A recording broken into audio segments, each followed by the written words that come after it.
여러분, 오늘 말씀에 들어가기 전에 제가 지난 시간들 동안 영적 전쟁이라는 큰 주제를 통해서 함께 여러분과 말씀을 걸어왔습니다. 먼저 우리 한참 전인데요, 작년인데 베드로전서 5장 8절에서 9절 말씀을 통해서 우리는 그 안에서 근신하라, 깨어라, 마귀가 우는 사자처럼 두루 다니며 삼지자를 찾는다라고 그렇게 여러분과 말씀을 나눴습니다. 그래서 여러분, 영적 전쟁은 그저 개념이 아니라 오늘도 진행 중인 그런 현실이라는 것을 다시 한번 짚고 넘어가고자 합니다. 그래서 성경이 우리에게 요구하는 태도는 하나입니다. 하나, 믿음을 굳건히 하여 그를 대적하라는 것이죠. 그리고 여러분, 에베소서 6장으로 넘어와서 하나님은 우리를 맨몸으로 싸움터로 내보내지 않으셨다는 겁니다. 뭐가 있었습니까? 진리의 허리띠가 있었고 의의 호심경, 또 복음의 신, 우리 믿음의 방패, 구원의 투구, 또한 성령의 검을 완전 우리를 통해서 무장시켜주지 않으셨습니까? 그런데 여기서 우리가 질문이 하나 생깁니다. 무장은 다 했는데 싸움은 어떻게 계속합니까? 여러분, 우리가 갑옷을 입었다고 해서 자동으로 다 이기는 건 아닙니다. 갑옷을 여러분 입는 거죠. 근데 전쟁은 버티는 겁니다. 근데 이 버티는 힘은 따로 있다는 것입니다. 그래서 바울이 마지막에 이렇게 당부하고 있는 것이죠. 에베소서 6장 18절에 모든 기도와 간구를 하되 항상 성령 안에서 기도하라는 겁니다. 그런데 혹시 이런 생각이 드실지도 모르겠습니다. 목사님, 지난번에도 그 기도 이야기 하지 않으셨나요? 제가 에베소 6장 18절로 기도의 이야기를 여러분과 나눴습니다. 맞습니다. 근데 오늘도 또 기도가 아니라는 겁니다. 우리는 다시 또 연결하려는 것입니다. 성도 여러분, 이 기도는 그저 그냥 옵션이 아닙니다. 장식도 아닙니다. 기도는 마지막에 덧붙이는 그런 종교적인 예의 또한 아닙니다. 기도는 말이에요. 기도는 전쟁의 그 중심이라는 말씀을 여러분과 나누고 싶습니다. 그런데 우리는 이 사실을 누구보다도 잘 알면서도 왜 기도는 항상 뒤로 밀려날까요? 여러분, 요즘 여러분의 일상은 어떠십니까? 짧은 영상 하나 보려고 휴대폰 딱 켰는데 정신 차려보면 그냥 40분 혹은 1시간이 지나 있습니다. 그리고 광고 하나가 떠가지고 어떤 그 밸런스 게임 같은 게 나오는데 댓글까지 내려가면서 진지하게 고민을 하게 됩니다. 근데 여러분, 요즘에 콘텐츠를 보시면요, 사람을 이렇게 순식간에 몰입시킵니다. 근데 문제는 뭔지 아십니까? 우리는 이 10초짜리 영상에도 과몰입하고 있는데 정작 영혼을 살리는 일에는 나중에라는 이 말을 하기가 쉽다는 것입니다. 그런데 더 무서운 건요, 우리는 기도를 안 해서가 아니라 기도가 급한 사람의 마지막 그 수단처럼 되어버렸다는 것입니다. 잘 될 때는 기도가 줄어들고 안 될 때는 기도가 방법이 되고, 그러다 보면 이 기도는 어느 순간 관계가 아니라 그저 기능으로 전락되어 버립니다. 여러분, 기도는 밸런스 게임이 아니죠. 기도는 선택이 아니라 우리의 생존이라는 사실입니다. 오늘 하나님은 우리를 다시 이 기도의 기능이 아니라 기도의 관계로서 우리를 부르고 계십니다. 그래서 오늘 말씀은 어찌 보면 간단합니다. 성도는 이 기도의 날을 날카롭게 세워야 한다는 것이죠. 왜냐하면 하나님은 기도를 통해 우리를 깨어있게 하시고 성령 안에서 이 복음을 어떻게 하십니까? 전진시키기 때문입니다. 여러분, 혹시 냉장고를 부탁해라는 그 프로그램 아십니까? 네, 저도 즐겨보는 그런 프로그램인데요, 냉장고를 열어보면은 이걸로 뭘 해? 라는 그런 싶은 재료들이 있는데요, 셰프들이 순식간에 그 요리를 만들어내지 않습니까? 근데 여러분, 셰프들이 제일 예민하게 보는 게 뭔지 아십니까? 뭐 재료도 있을 수 있고 여러 가지 있을 수도 있지만 이 재료를 사용할 수 있는 칼이 중요합니다. 여러분, 재료가 좋아도 칼이 묻으면 어떻게 됩니까? 재료는 멀쩡한데 요리사는 오히려 화가 납니다. 우리도 비슷하지 않습니까? 기도가 안 되면은 괜히 성질을 먼저 냅니다. 근데 셰프들은 이 실력만큼이나 이 칼 관리를 철저히 한다는 겁니다.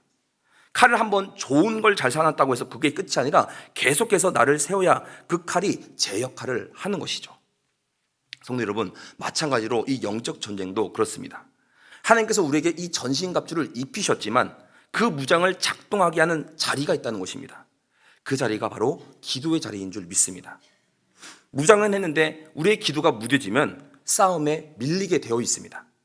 기도가 있으면 그런 좋은 옵션이 아니라 영적 전쟁에서는 우리의 나를 세우는 이 매일의 기도의 관리가 필요하다는 것이죠. 그래서 여러분, 바울은 전신갑주의 마지막 이 장비 하나를 더 이렇게 끝내지 않고 이렇게 맺는 것입니다. 모든 기도를 또 간구를 하되 항상 어디여야 합니까? 성령 안에서라는 겁니다. 그렇다면 여러분과 첫 번째로 함께 나누고 싶은 진리는 이것인데요, 한번 같이 읽어보겠습니다. 우리 첫 번째입니다. 한번 화면 띄워주시겠습니까? 예, 읽어보겠습니다. 시작.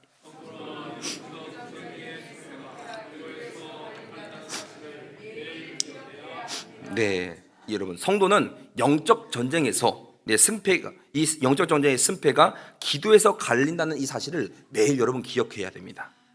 여러분, 왜냐하면 칼의 승부가 칼을 갖고 있느냐가 아니라 그 칼날이 오늘 살아있느냐에 달려있듯이 영적 전쟁의 승부도 무장을 했느냐가 아니라 오늘도 깨어 있느냐에 달려있기 때문입니다. 근데 왜 우리는 이 기도를 자꾸 미루게 될까요? 이게 참 이상합니다. 기도가 중요한 걸 모르는 사람이 없는데도 기도는 늘 뒤로 밀려나게 되어 있습니다. 일이 잘 풀리면 마음이 이렇게 말합니다. 지금은 좀 괜찮네. 굳이 기도 안 해도 되겠다. 근데 일이 잘 안 풀리면 마음이 또 이렇게 말합니다. 기도해도 소용이 없네. 해봤자 뭐가 달라지겠어. 현실의 벽에 부딪혀서 이러한 투정을 하는 것이죠. 여러분, 방향은 달라 보이지만 결론은 하나입니다. 둘 다 기도에서 멀어지게 만드는 함정이라는 것이죠. 잘 되어도 기도를 잃고 안 되어도 여러분 기도를 이러면 결국 우리에게는 기도 없는 그런 싸움을 하게 된다는 겁니다. 그래서 바울은 단호하게 말하고 있습니다. 모든 기도와 간구로. 이 말은 기도 종류가 많다, 이 정도가 아닙니다. 이 말은 한마디로 싸움의 영역이 넓다는 뜻입니다. 그러니 우리 기도의 영역도 넓어야 되지 않겠습니까? 사탄이 우리를 무너뜨리는 방식은 의외로 단순합니다. 큰 죄 한 번만으로 이게 무너뜨리는 게 아니라 이렇게 하는 것이죠. 기도의 범위를 좁혀놓고 기도의 시간을 쪼개서 빼앗고 기도를 그래서 대충하게 만들어 버린다는 겁니다. 여러분, 칼날이 언제 무뎌지겠습니까? 한 번에 무뎌지지 않습니다. 조금씩 또 조금씩 관리를 하지 않을 때 무뎌지게 되어 있습니다. 기도도 마찬가지입니다. 기도를 완전히 끊게 만들지 못하면 사탄은 우리에게 계속 이런 타협을 내놓습니다. 기도는 한데, 기도는 하되 너 문제만 가지고 해. 기도는 한데 깊게는 하지 마. 기도는 하는데 늘 똑같이 해. 그 결과가 뭐겠습니까?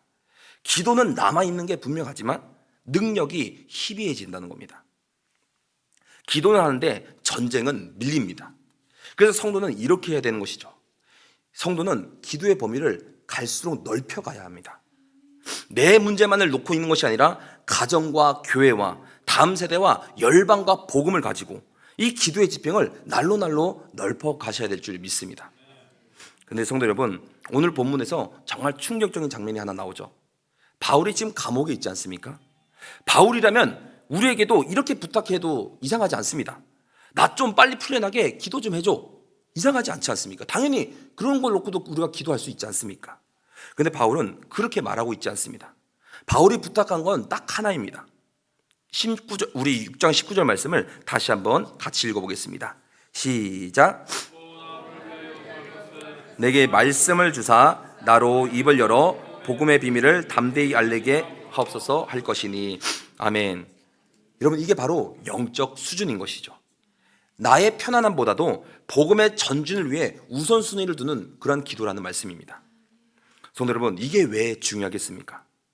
영적 전쟁이 가장 치열한 곳은 사단이 가장 싫어하는 곳, 곧 복음이 전해지는 그런 자리이기 때문입니다. 사단은 우리를 넘어뜨리는 것보다 우리의 입을 막아버리고요, 우리를 위축시키고 복음을 조용히 만들길 원합니다. 그래서 바울은 기도해달라고 합니다. 풀려나게가 아니라 담대하게 하기 위해서를 기도하는 것입니다. 오늘 우리 기도도 이렇게까지 올라가야 되지 않겠습니까?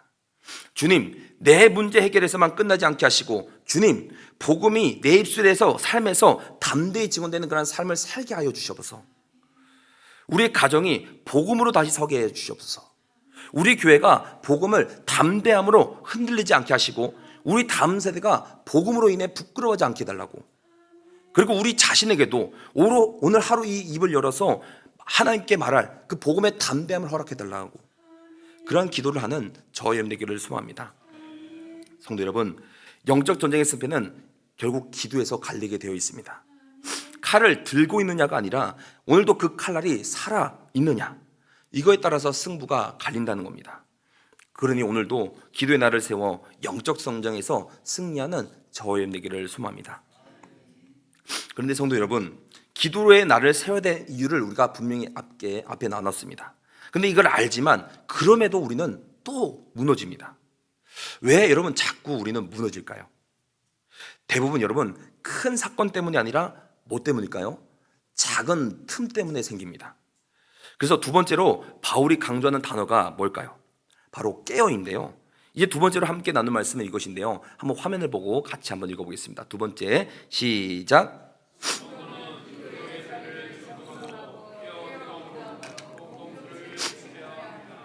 아멘. 네, 성도 여러분, 교회는 왜 흔들릴까요?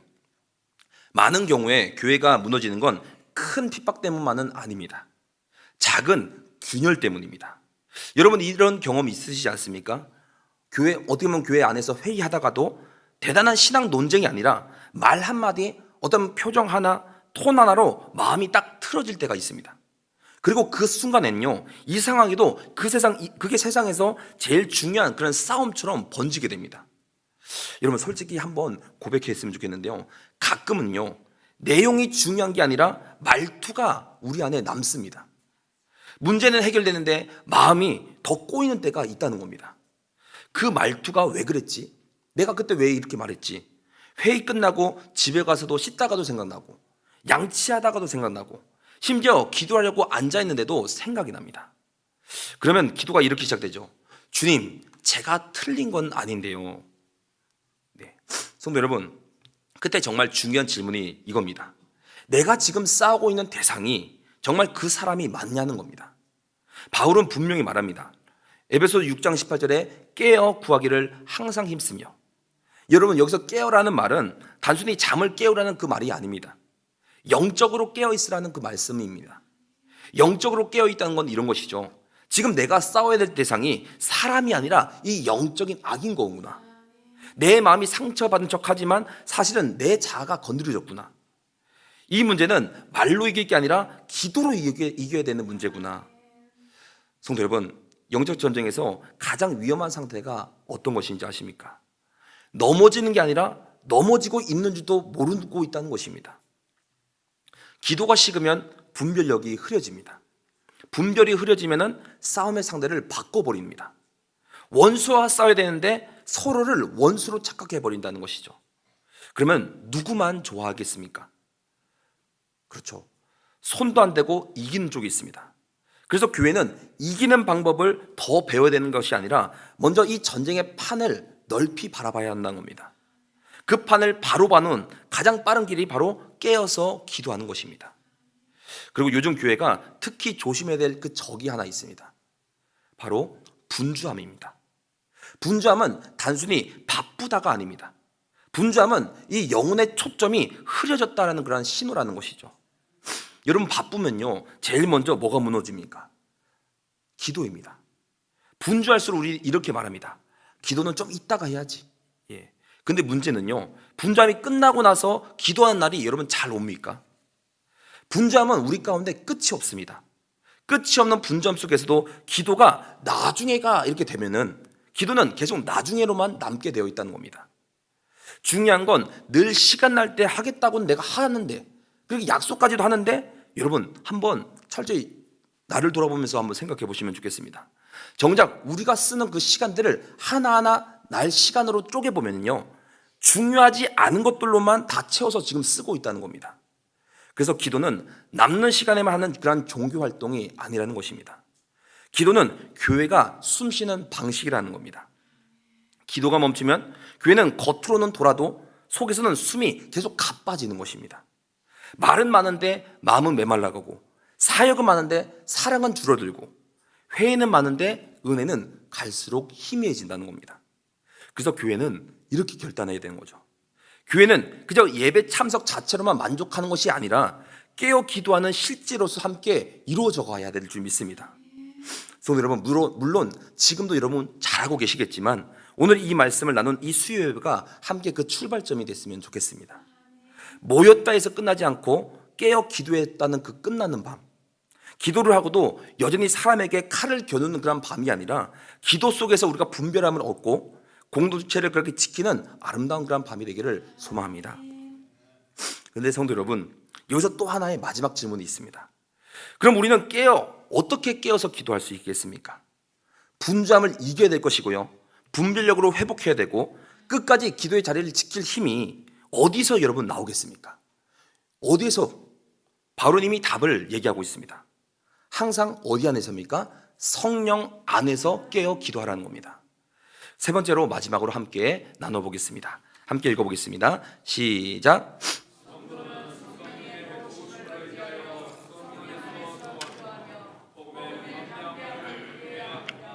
아멘. 네, 여러분, 앞에서 우리는 두 가지를 함께 나눴습니다. 기도가 승패를 가르고 기도의 자리가 공동체를 지킨다는 것을 보았습니다. 사실이죠. 네. 근데 여기서 마지막 질문이 남습니다. 목사님, 알겠습니다. 근데 그럼에도 기도가 안 됩니다. 여러분, 기도 안 되는 날 있지 않습니까? 있죠. 말이 안 나오고 우리의 마음이 굳고 앉아 있어도 그저 공허한 날. 그리고 이상하게 그때는 기도 못하는 내가 더 미워집니다. 그러면서 나 자신을 자책해 버리는 것이죠. 내가 왜 이렇게 믿음이 약하지? 내가 왜 이 정도밖에 안 되지? 성도 여러분, 이 자책이 기도를 더 죽어버린다는 것입니다. 기도는 하나님께 나아가는 그 길인데 자책은 나에게만 맴도는 그런 길이거든요. 여러분, 여기서 기도 설교가 진부해지는 이유가 나옵니다. 기도를 내가 뭔가 해내는 시간으로 생각하면 결론은 늘 똑같아 버립니다. 더 열심히 기도해야지, 더 오래 해야지, 더 많이 해야지. 맞는 말 같기도 합니다. 그러나 아니죠. 이건 기도를 관계가 아니라 그저 성과로만 보고 있다는 것입니다. 그리고 이 성과가 되면 나중에 뭐가 따라오겠습니까? 비교가 따라오게 되어 있습니다. 저 사람은 잘하는데 나는 왜? 그러면 기도는 은혜가 아니라 우리의 그저 숙제로만 다가오게 됩니다. 그런데 바울은 첫 단추를 거기서 끼워 맞춰 있지 않습니다. 바울은 이렇게 시작합니다. 모든 기도와 간구를 하되 항상 성령 안에서 기도해라. 성도 여러분, 이 한 문장이 우리를 살리는 겁니다. 왜냐하면 성령 안에서 기도, 이 성령 안에서는 기도를 내 능력의 영역이 아니라 하나님의 은혜의 영역으로 옮겨놓기 때문입니다. 저는 가끔 이런 생각을 합니다. 우리 마음은 기도를 충전기처럼 생각을 한다는 겁니다. 내가 충전해야지, 내가 채워야지. 근데 성경은 반대로 말하고 있습니다. 기도는 내가 하나님을 충전하는 게 아니라 하나님이 나를 붙드시는 자리라는 겁니다. 우리가 기도를 붙드는 게 아니라 성령이 우리를 붙들어가는 기도로 이끄신다는 것이죠. 그렇다면 여러분, 성령이 우리를 어떻게 붙들고 계신지 아십니까? 두 가지만 간단히 나누고 마치려고 하는데요. 먼저 첫 번째로 이 성령이 우리에게 하는 그 역할은 바로 위로입니다. 여러분, 즉 기도는 내 힘으로만 하는 것이 아니라 뭡니까? 성령의 그 위로함을 통해서 한다는 겁니다. 그래서 성경은 이렇게 말합니다. 로마서 8장 26절에 성령도 우리의 연약함을 아신다고 했습니다. 여러분, 이 말씀은 단순한 위로가 아닙니다. 기도가 안 되는 날, 하나님이 우리를 포기하셨다는 증거가 아니라 그날이야말로 성령의 도움이 더 필요한 날이라는 말씀입니다. 그러니까 이 기도의 자리에서 가장 영적인 첫 문장은 이겁니다. 주님, 오늘도 기도할 힘이 없습니다. 성령님, 제 안에서 기도를 일으켜달라는 그런 기도인 것이죠. 이 고백이 결국 우리의 은혜의 문을 연다는 겁니다. 여러분, 우리는 합동측으로서 개혁주의의 그런 신앙을 따릅니다. 그런데 이 개혁주의의 신앙 안에서 이 부분이 얼마나 복음적인지 아십니까? 여러분, 우리가 하나님의 주권을 얘기할 때 이 하나님의 주권은 그저 우리를 방치하는 그런 주권이 아니라 우리를 붙드시는 주권이라는 말씀입니다. 절대적인 은혜는 우리에게 숙제를 던지는 그런 은혜가 아니라 숨을 불어넣는 그런 은혜라는 말씀인 거죠. 그러니 성도 여러분, 기도가 안 되는 날에도 나는 왜? 이게 아니라 성령님 도와주세요라는 그러한 기도로 시작하기를 소망합니다. 그 시작이 이미 성령 안에서 기도하는 시작인 줄 믿습니다. 성도 여러분, 기도는요, 말을 잘해야 되는 자리가 아니라 살려달라고 말할 수 있는 그런 자리입니다. 시편을 보십시오. 다윗이 뭐라고 합니까? 살려달라, 지켜달라, 불어넣어달라, 그렇게 기도하지 않습니까? 기도는 웅변대회가 아니지 않습니까? 기도는 숨 막힐 때 살려달라고 붙드는 자리인 줄 믿습니다. 그렇다면 여러분, 두 번째로 성령이 우리를 어떻게 붙드시는지 두 번째로 나누자면 바로 방향입니다. 여러분, 즉 성령 안에서 우리가 기도를 할 때 이 기도는 결국 복음의 담대함으로 전진해 나아간다는 겁니다. 그런데 성령 안에서 기도의 방향을 우리가 어디로 틀어줍니까? 바울이 우리에게 보여주고 있는데요, 바울의 기도의 이 부탁의 핵심을 잘 보시면요, 19절에 보시면 복음의 비밀을 담대히 알리게 하옵소서. 여러분, 바울이 감옥에 있으면서도 자기의 편안함보다도 복음의 전진을 구하고 있습니다. 성령 안에서 기도는 내 마음만 달래달라 그런 끝나는 기도가 아니라 복음을 전진시키는 기도로 발전해 나간다는 것입니다. 왜냐면요, 사람이 제일 싫어하는 게 뭔지 아십니까? 복음이 사람의 마음을 깨우는 것. 그래서 사탄은 우리의 입술을 계속 우리에게 묶어버립니다. 괜히 말하면 이 관계가 깨질 텐데 그냥 착하게 살면 되지 뭐, 나중에 기회가 되면. 근데 여러분, 나중에는요 참 신기한데요, 달력에도 없어요. 일정에도 여러분 없습니다. 그런데 늘 우리 마음에는 있다는 겁니다. 그래서 결국 발전되지 않습니다. 그래서 성도는 여러분 이렇게 기도해야 되는 것이죠. 주님, 오늘도 제 입술과 제 마음을 여셔서 복음을 부끄러워하지 않게 해달라고. 주님, 내 말과 태도에서 예수의 향기가 사라지지 않게 해달라고. 주님, 우리 가정에서 또한 직장에서 여러분의 관계 속에서 그리스도인답게 살게 해달라고. 성도 여러분, 담대함은 성격이 센 사람에게서만 온 것이 아닙니다. 담대함은 여러분 성령이 주시는 은혜인 줄 믿습니다. 여러분, 성령 안에서 기도하면 우리의 겁이 사라지기 그 이전에 주님이 더 크게 우리에게 다가오기 시작합니다. 그러면 여러분의 말이 달라지고 태도가 달라지고 선택이 달라지게 되어 있습니다. 그래서 오늘 이 세 가지를 한 문장으로 정리하면 이겁니다. 기도는 내 열심의 증명이 아니라 성령의 도우심을 받는 자리입니다. 그리고 이 은혜의 기도는 바로 복음의 담대함으로써 우리를 이끌어 간다는 사실입니다. 성도 여러분, 이제 우리는 무엇을 붙잡아야 될지 분명해졌습니다.